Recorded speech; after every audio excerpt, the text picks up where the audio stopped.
Welcome beyond the Reiki Gateway. I'm your host, Andrea Kennedy. Like countless others, Reiki found me when I wasn't even looking, and then it ignited a whole new world of questions. This podcast explores topics of interest for the spiritually curious.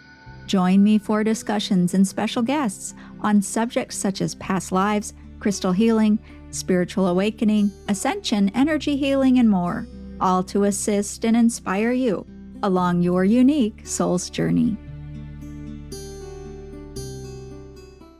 Hello, it's Andrea Kennedy, your host, back with you here beyond the Reiki Gateway. And I want to take a quick minute to welcome all of our loyal listeners and BTRG insiders.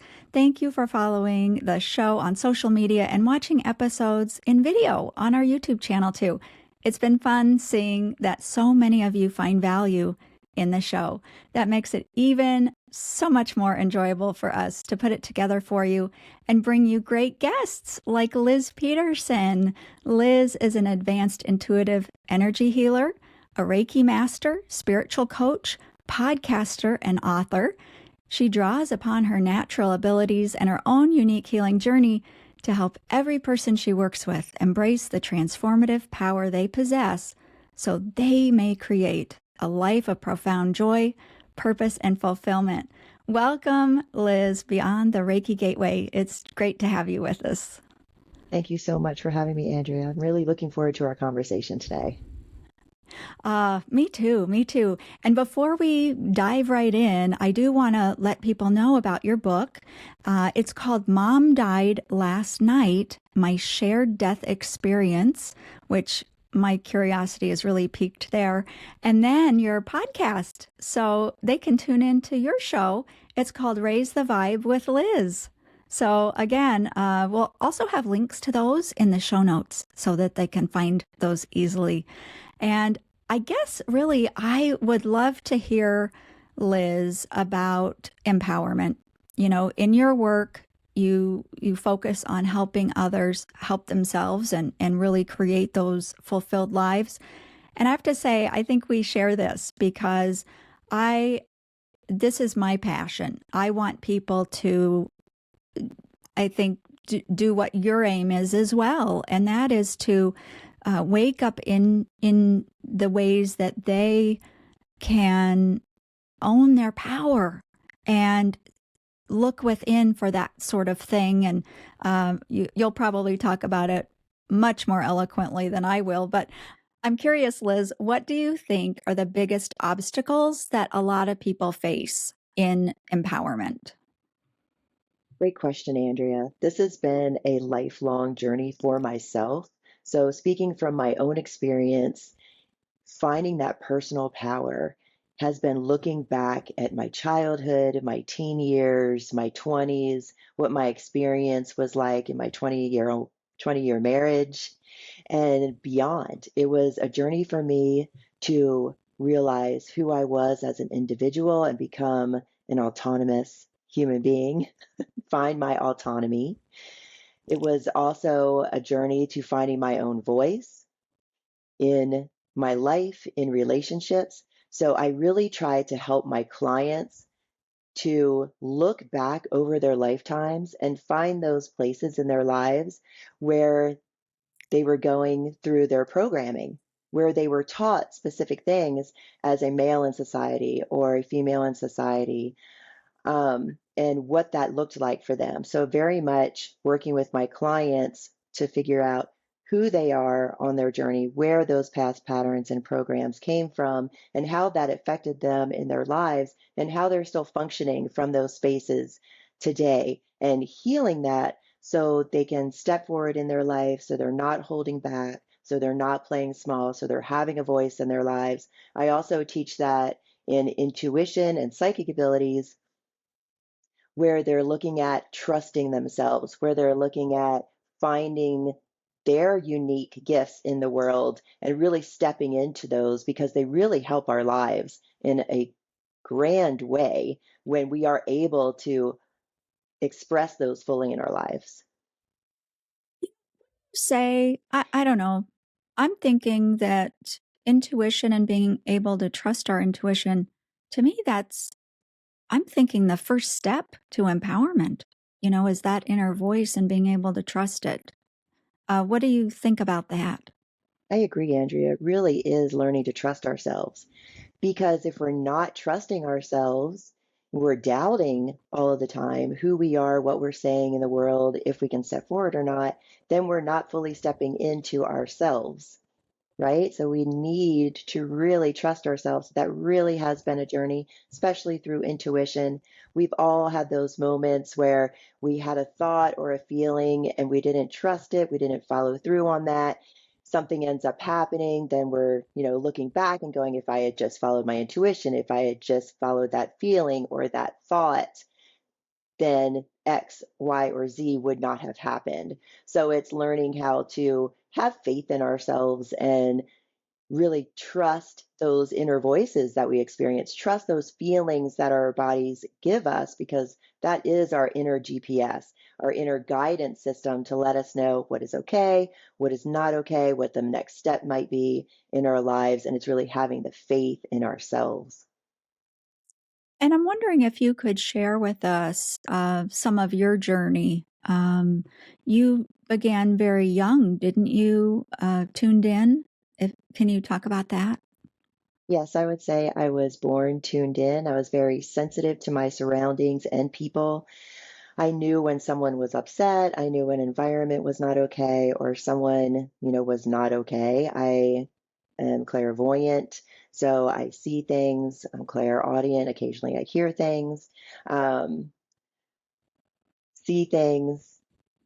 It was it was funny too because I thought everybody was like this, that it was normal that everyone hear, see, feel things in their environment. I slowly learned later in life through my teen years that that was not the case when I would surprise my friends with things here and there or some precognition around what was going to happen next and really allowing myself to say, okay, these are gifts that I was born with. These are tools that I can use in my life to have a little bit more knowing about my environment or a person or my experience or what might be coming. So, really stepping into those. And I really fully learned about how I worked personally through my own personal development and through my education with polarity therapy training. I did a 4 year program where I learned Reiki and Barbara Brennan's work, shadow work, childhood wounding, and various other things. I learned about myself, how I showed up for a client in my energy work.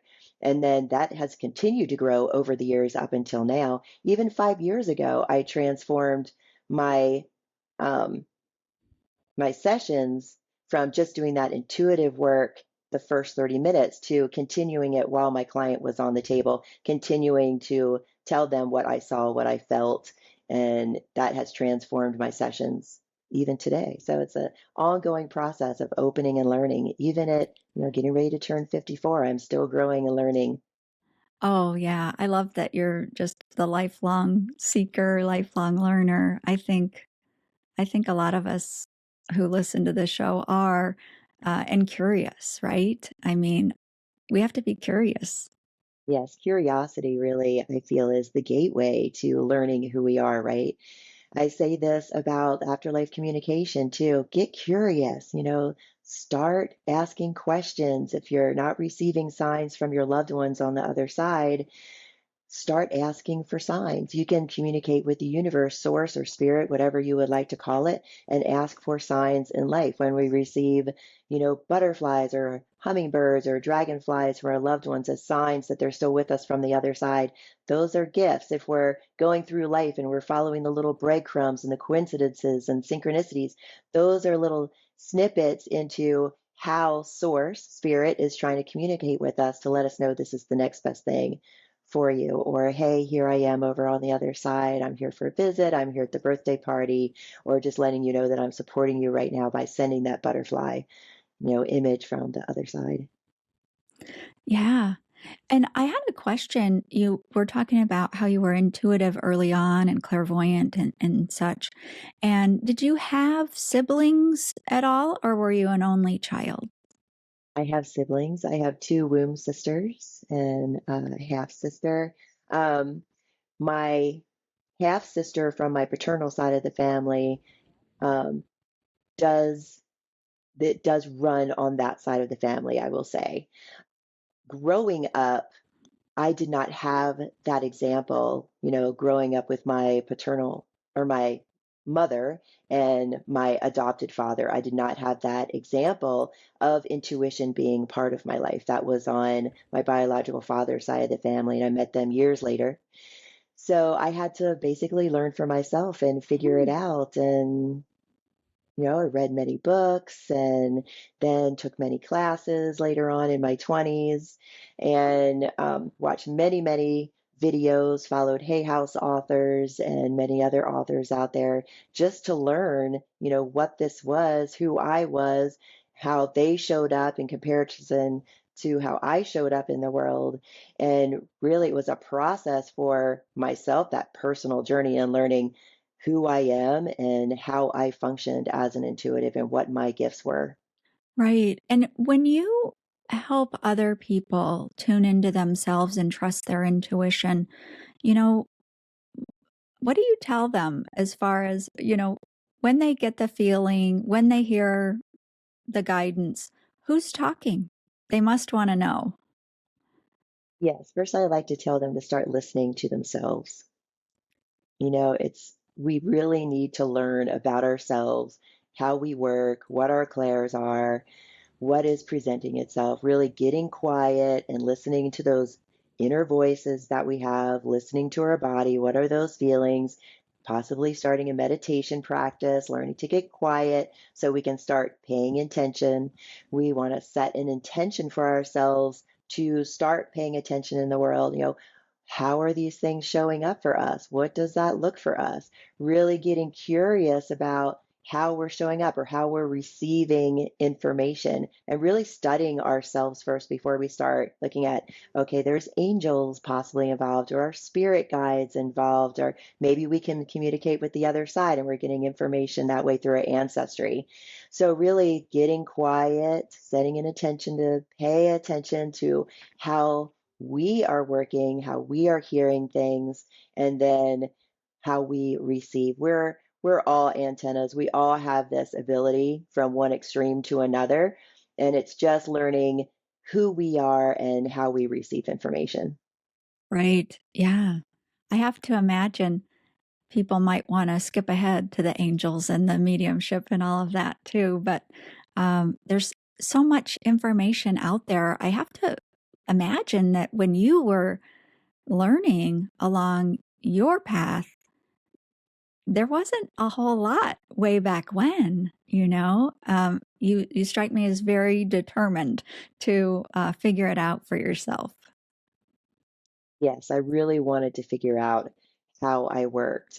And there really was not a lot, things we're just starting to get going. I'm feeling in the 80s. And then when I really stepped into this in the 90s, it was searching out teachers who were able to teach me what I needed to learn. It was also following the universe, following source, spirit, the guidance that was coming in for me, what the next thing was for me. And I slowly learned to follow the breadcrumbs. I call it the magic in life because what I need in the moment is presented to me, whether that be an email, a message from a friend, a suggestion, a book that, falls into my lap or off the bookshelf or something like that. It's following what is the next thing for me. I literally got into polarity therapy through a friend saying, have you ever thought about being a massage therapist because you're really good at massage? I lived in a house with a bunch of roommates. We were all in the restaurant industry. Our shoulders were all sore, at the end of the night, and we'd give each other, shoulder massages. And so I found like, maybe that would be great. That's something I had been interested in before and hadn't followed, that inner guidance that I got before. So I looked into it. I ended up in massage school. My teacher was a polarity therapy instructor also. She also did shamanism. That's how I ended up taking her polarity therapy course. I took her shamanism classes. And then later, a couple years later, I moved to Washington State and I was having panic attacks and anxiety 3 months after I got married, I ended up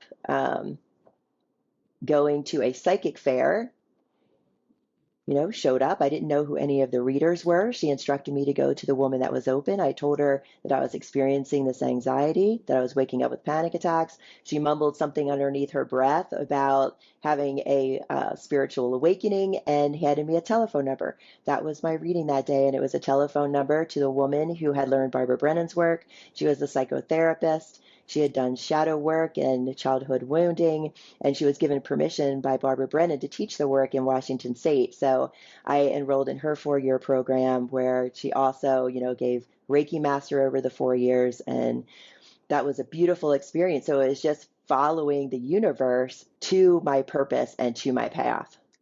And what really strikes me too, Liz, is that you listened and you followed, because you could have gotten that slip of paper and just thrown it out, and you didn't do that. And there were probably hundreds of other little moments, or thousands maybe, through the years of little moments that you could have discarded. And so I think that's kind of remarkable to me, that you trusted and you listened and you took the action, which I think is so important, because the guidance is one thing, but the action, is quite another. And what do you suggest for people to learn to trust the intuition, learn to trust their gifts? I would say start to follow every inkling that occurs in your life. That's what I did. Every thought, every suggestion, every idea, just start following it. And then you'll realize that these things are laid out for you for a reason, and follow through. There needs to be that follow through. Our intuition, I like to say, is that feminine side of our being, where we're intuitive, we're living in compassion, we're following life, we find ourselves in a flow. Then we have the masculine side of ourselves, which is action. So on one side, you're getting the intuition, on the other side is action. So following that intuition is taking action, like you said. It's following through on these little things, that we receive. I told a friend one time, if and when we receive something, the universe is actually giving this to many different people. It's giving this idea to many different people because it wants it to be manifest in the world. And whoever takes action and does it is the one, that, can follow through on it. It's receiving, following, acting upon it, and then you're able to do this. Like, say I had gotten the idea of doing my podcast, but several other people in town also got the idea of doing the podcast. If I had never done it, that, would have been fine. Someone else would have picked it up. But I took the initiative and started the podcast. And here I am, I'm living this podcast. So we have to realize that, what's another good example? The light bulb. Many different people around the world got the idea for the light bulb, but it was the one person that really followed through and produced the light bulb. When we look back at history, it shows that other people had gotten that idea, but not followed through on it at the extent that Thomas Edison did, right? So it's getting the idea, taking the action, following through, and birthing it into the world. Yes. I love that too, to think about that, how it's like little seeds going out to a lot of different people. Um, but what about when it's wrong? What about when it's wrong? When you follow every little thing, can it be wrong? And what would you tell your clients if they said, Liz, I did it, I followed the thing like you said, but nothing happened, or it didn't go the way I saw it in my vision? Great question, Andrea. I actually run into this in my practice. People are talking about this, and it's very common. And I say it is not a waste of time. I think that we're given these ideas for a reason. I think that when we follow through, if we end up with a closed door instead of an open door, that it was an opportunity for us to have an experience. It's a learning opportunity. Whenever we step forward and we start doing something, there is also always learning in what we're doing. So there was a reason why we had to have that experience. And we might find out years later, 10 years down the road, that we needed that experience for what we were going to be doing, even though the door did not fully open up for us and we were not able to fully step into whatever that was. We did learn something. And I know, looking back over the years, even conversation I had with a roommate of mine about social interactions. I hated going to gatherings because I was really uncomfortable with small talk and approaching people. And my roommate told me, ask them about themselves. That is the doorway into conversation. And when I started my radio show here on Vashon Island, which turned into Raise a Eye with Liz podcast in 2020, I realized that that right there was a gift for me to be able to be doing the podcast that I'm doing today, because my podcast is all about asking questions. It's researching people's lives through connection and communication. And that's exactly what I learned by stepping into these social situations and asking people about their lives. It gave me the tools to be able to be a host here and now. Yeah, absolutely. Isn't that funny how I call them little milestone moments?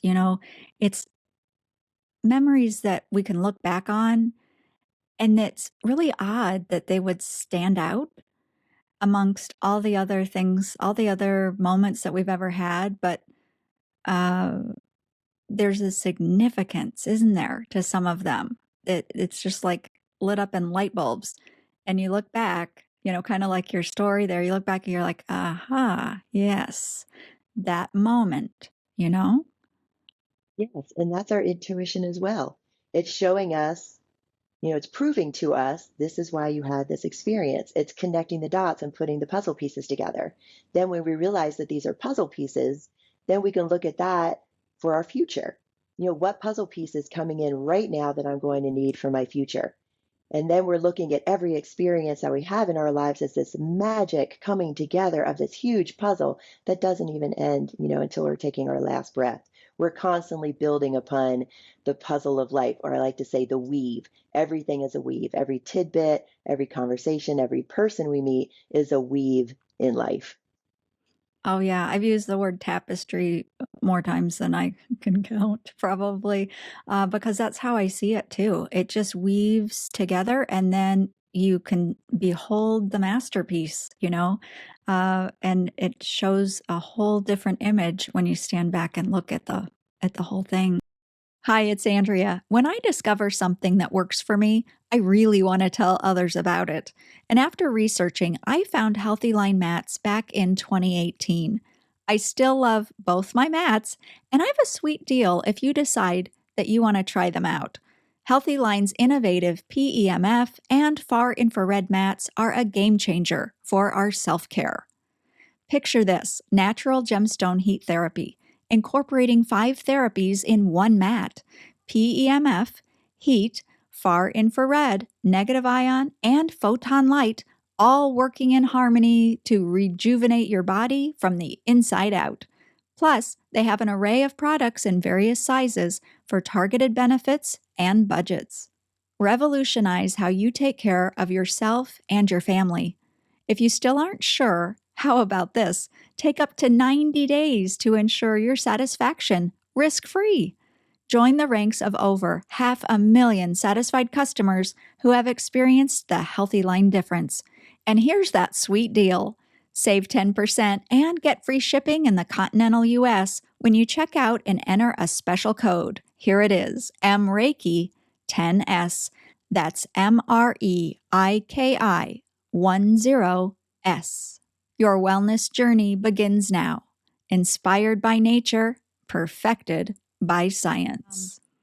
And isn't it interesting? I think that a lot of people, their goal maybe, especially early on, is to become intuitive, to be able to see and hear things and all that. And I think a lot of people think, yeah, that's my goal. That's what I want to do.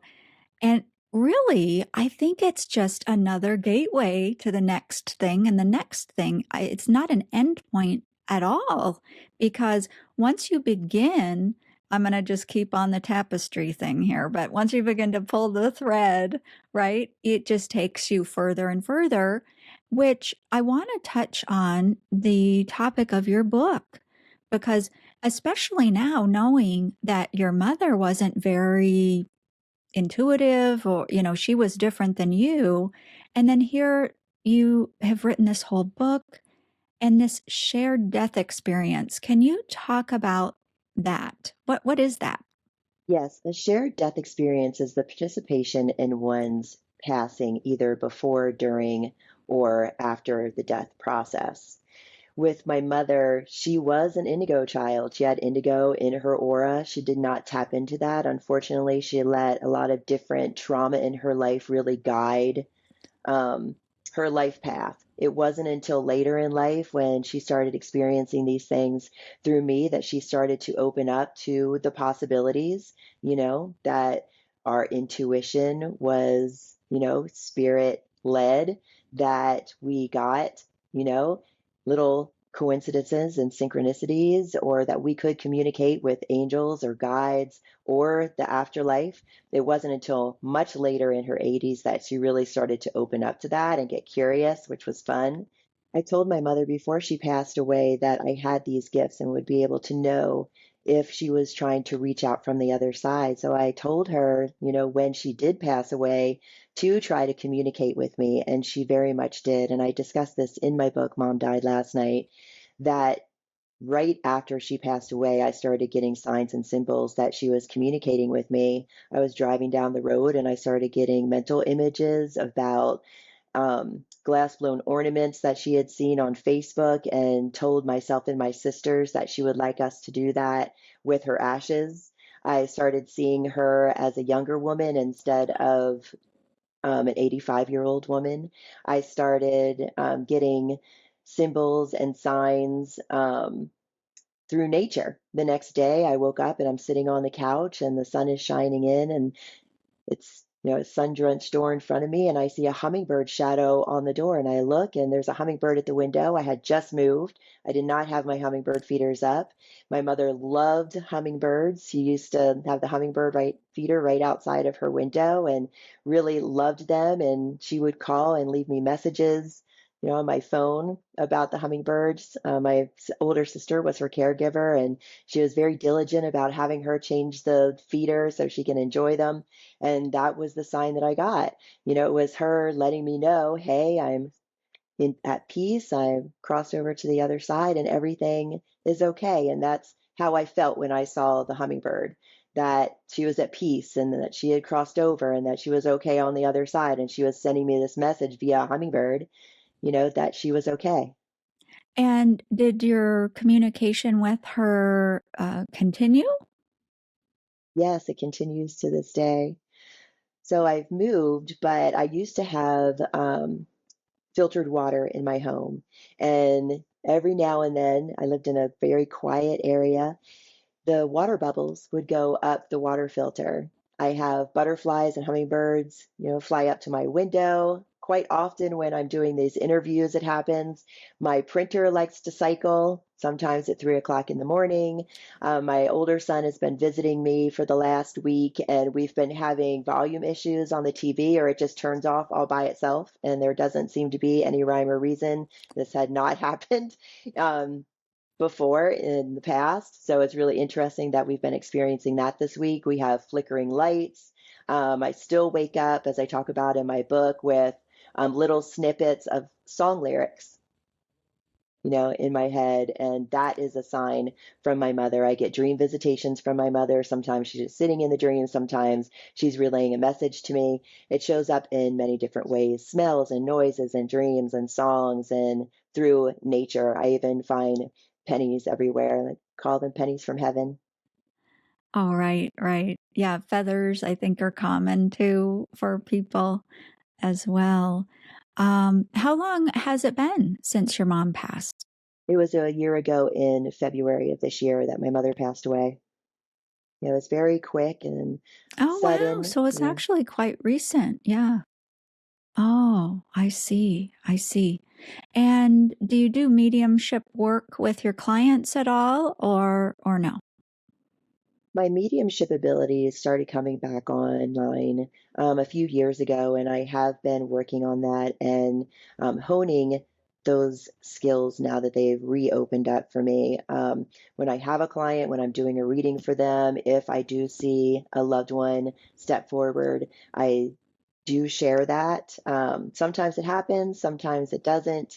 When I'm doing mediumship circles, I do have that experience where I'm able to, I like to say, physical mediumship, where I'm feeling the death process in my body. I have the clairvoyant pictures and visions that I get of maybe them sitting next to their loved one when they're in their hospital, or different images that I get. If it comes up, I do. I don't strictly focus on the mediumship, but if it does come in through the reading, I will share that information with my clients. Ah, yeah. And I think for myself, when I've had that also happen and I share information to the client, it always seems to bring such peace, I think. And it can be healing all by itself. Would you agree with that? Yes, I would agree with that. It really helps to ease the grief. It gives meaning, to the experience that they had with their loved one. It brings a sense of ease that their loved one is okay on the other side. I think it also gives us a sense that life goes on after death. So it actually eases our feelings around our death process because, as you know, when we lose someone, that can start us thinking about our own immortality and what the next steps for our own selves would be. So having that experience not only eases our own grief and our own feelings around our lost loved one, but also opens up the door to afterlife communication and, the possibilities for ourselves, what that's going to look like in our future. Yeah, because I think we're seeing a shift. I don't know, maybe that's just wishful thinking on my part, but I do think we're experiencing a shift around death. I do think that, gosh, what was it? It was James von Prague, I think, many years ago. He was on, and John Edwards, right? They were, I think, the first ones, I think, to make it in my living room, I think, on the TV for us to get a glimpse of their work.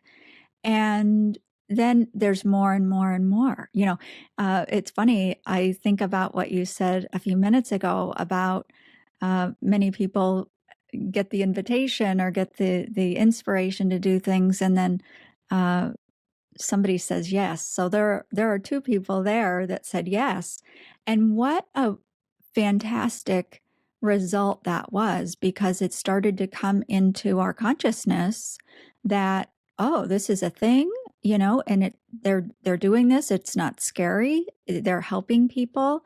And I think it really helped open a lot of hearts and minds to new possibilities about what happens after death. I agree. I love them. They're two of my favorite spiritual teachers out there, and I've been following them for years.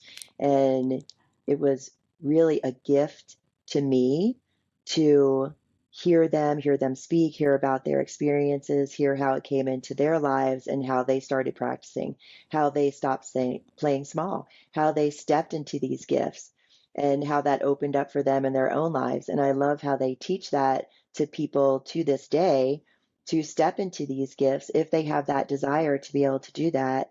And I like to share that with my clients now. Step into your intuition, step into these abilities that you have, learn who you are and how you work in the world so you can, you know, open up to the possibilities of your future if that's the choice that you want. Now, again, if you have these gifts, not everybody wants to be a medium or a psychic or step into these gifts, but they can use them in their lives. They can, use those skills to better their own lives, better their families' lives. Maybe you're a nurse and you can bring those abilities into your nursing career. There's different ways that we can bring these into our lives if we don't want to step into doing that mediumship as a career. Yeah, that's absolutely right, because it's like having, well, it's special insight, problem solving, knowing who you're working with, in the office, or who your boss is, or how they tick, a little bit more. So you can navigate with, a little higher knowledge there. So nothing wrong with that at all. I think you bring up a good point, because we can be spiritual beings and not, see clients for a Reiki session, or mediumship, like you said. I mean, we're humans first, and we can bring these things right into, quote, normal or mainstream life. And that's great. That is great. Just imagine bringing them into parenthood. I mean, that's a game changer. Yes, 100%. I have four boys personally. They're all over 16 now, but when I got finished with my 4-year program, and even during, because I was having a couple of my boys during that 4 years, it very much helped me navigate my life. Yeah, it helped me become a better parent. It helped me look at who I was and how I was functioning, and what I wanted to bring in and what I wanted to change, and what I wanted to gift my children, how I wanted to present this information to them, and the space that I wanted to hold for myself, my children, and my family. So I very much, used my work as a parent, through a child rearing process. I continue to this day. Oh, yeah. I mean, having parents, or at least one parent, who is tuned in a bit, that can just change everything, because that offers a landscape for them. Like you said, like a holding of space. But I think that we then have the ability to see our children as little sovereign beings, little bodies, but immense energies. They might have little bodies now, but that isn't who they really are. And I think being more spiritual, having this, I don't know, insight and understanding, I think it helps our young people be more authentic and more autonomous, I think, in many ways. I'd love to get your take on that. Yes, I think so too.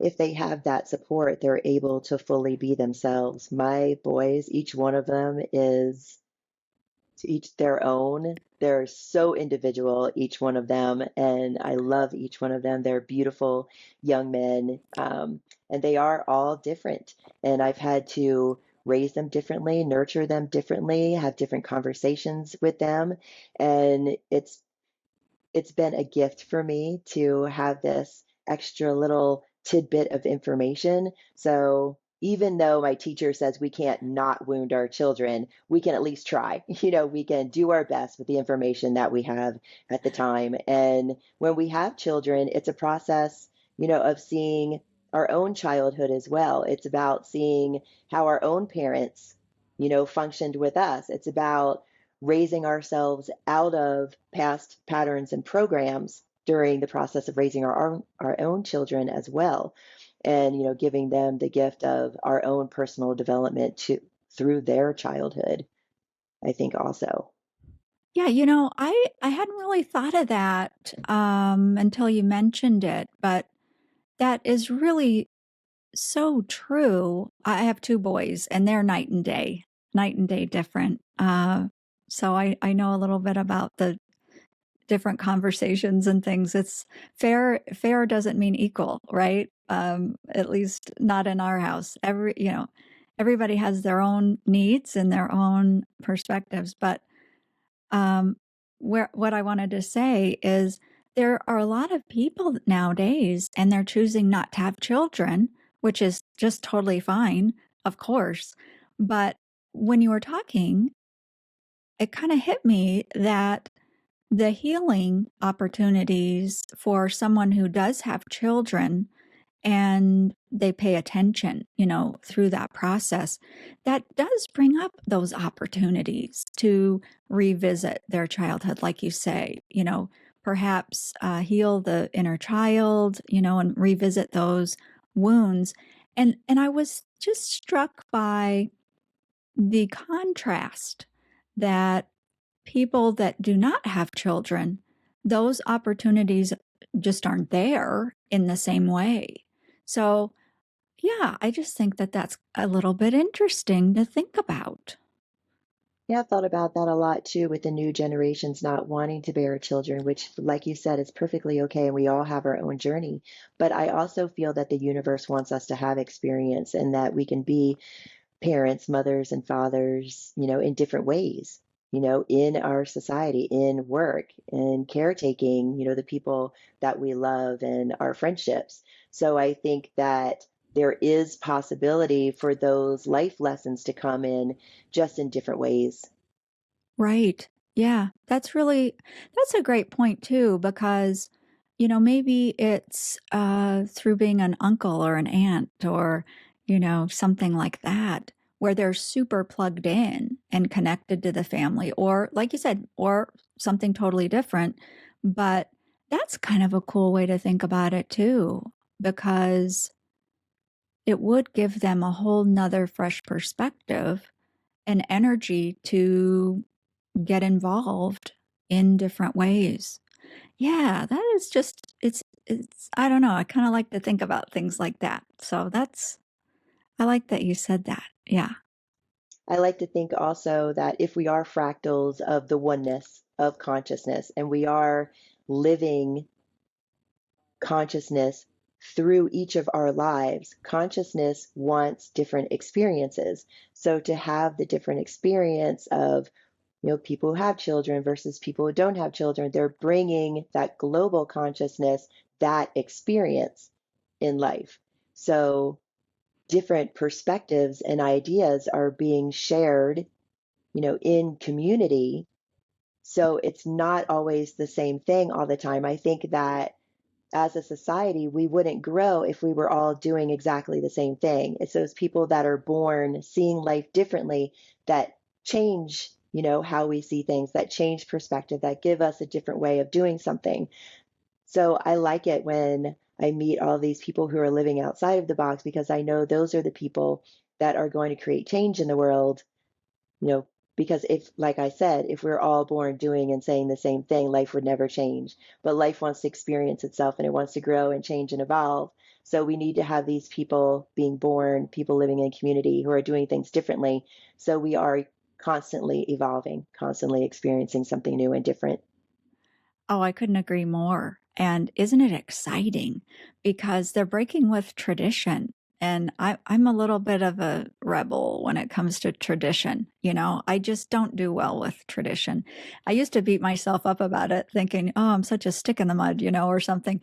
But you know what? I don't feel like that anymore. It's just that, if it doesn't sing to me, why do it? Not just because, uh, earlier generations did it or I'm expected to do it. I mean, that is like the worst to have to live your life because other people expect you to live it a certain way. I just cannot think of anything so depressing than to have to do that. And so I am cheering everybody on that just says, you know what?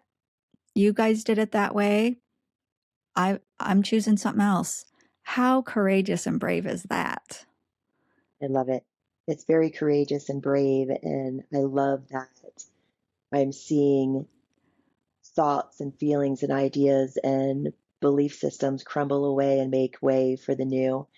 And I'm loving the diversity in the world right now and how we're having different conversations and how consciousness is shifting and opening up and leaving the past in the past and creating a whole new future. Yeah, yeah. I was talking with a client the other day, and she's seeing a lot in her work where she's working with people in their 20s. And it's really about them navigating or trying to find and then navigate healthy relationships with their parents because they don't know who they are. The parents kind of lived through them and had all these expectations and, well, you've got to do this and that and the next thing and college and, fill in all the blanks. But then she was describing this to me, and I've had a few myself, I will say, clients in this boat where they followed all the parameters, laid out by the parents, the culture, the family, and they don't know who they are. Yes, I'm finding that too. I had that experience myself. I went to Fashion Institute, in San Diego, and that was very much my mother's dream. And I realized that, didn't finish the second year, moved home, and then followed the breadcrumbs from there.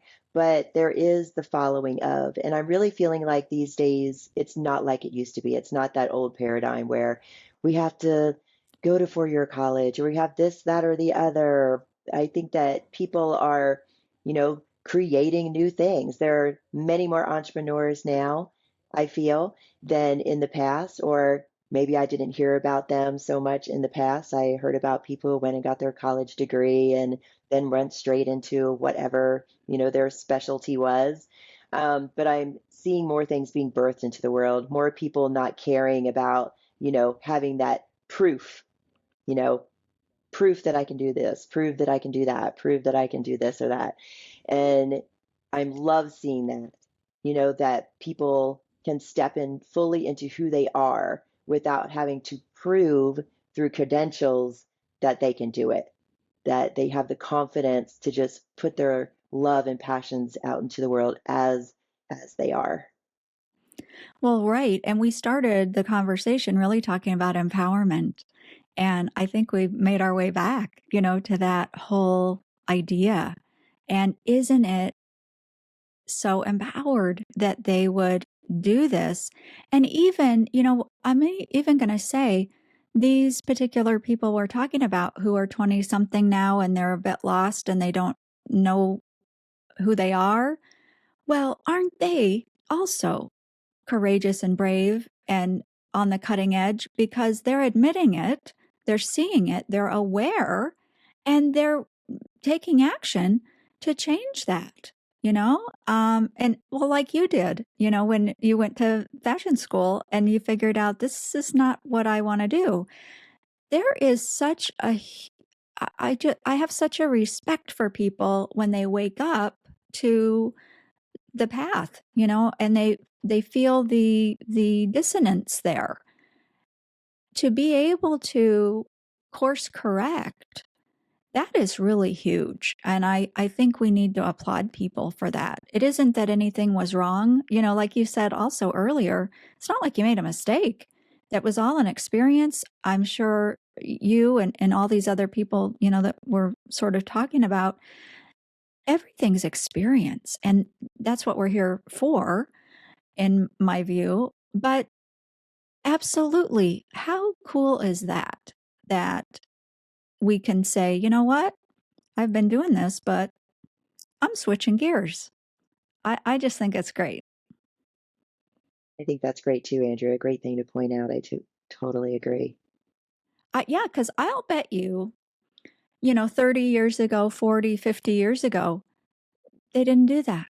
They just stayed in the job, they stayed in the whatever it was, and they continued the walk, you know?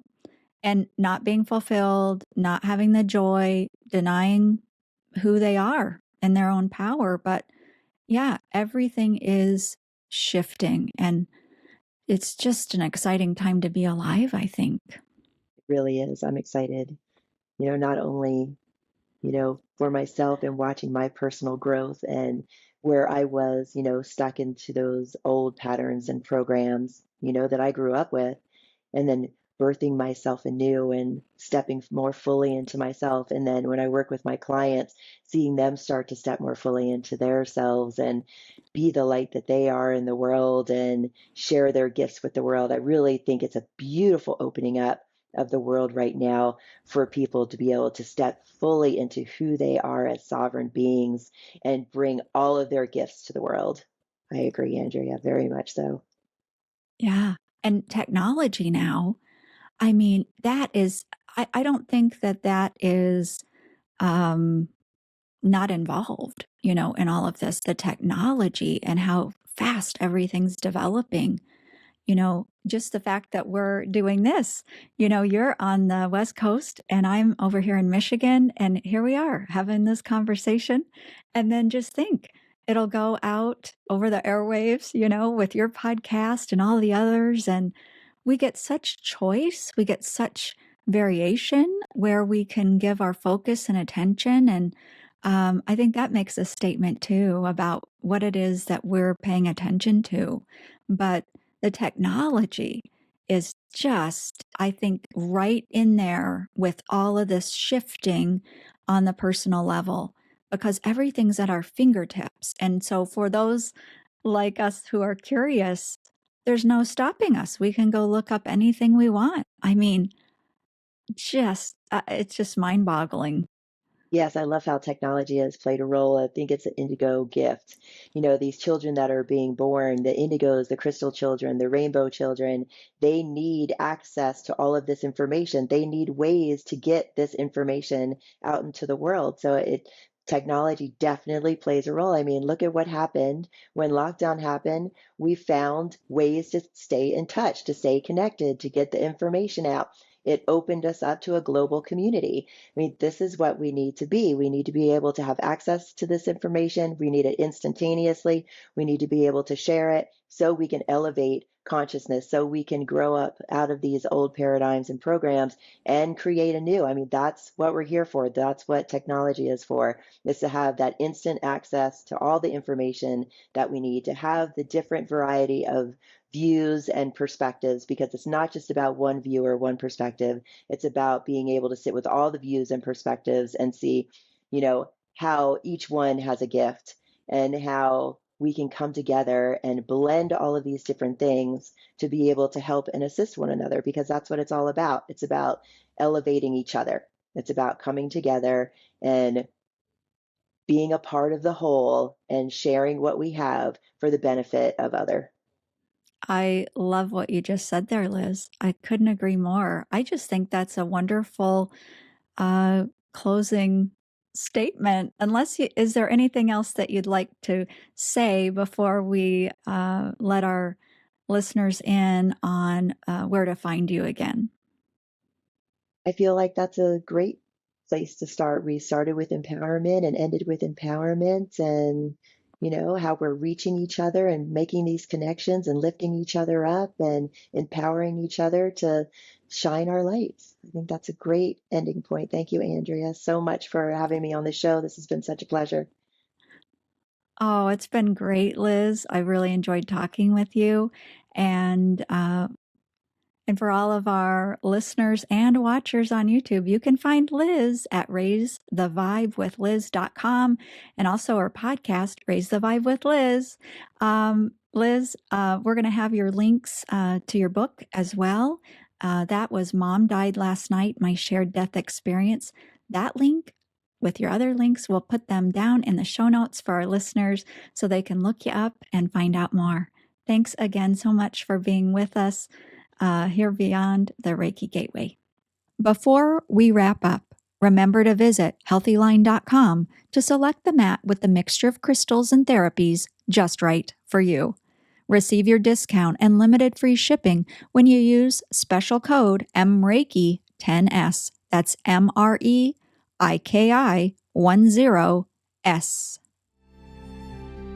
Thank you again for joining me.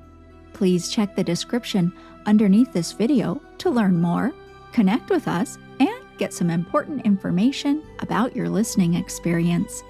Wishing you all the best until we meet again beyond the Reiki Gateway.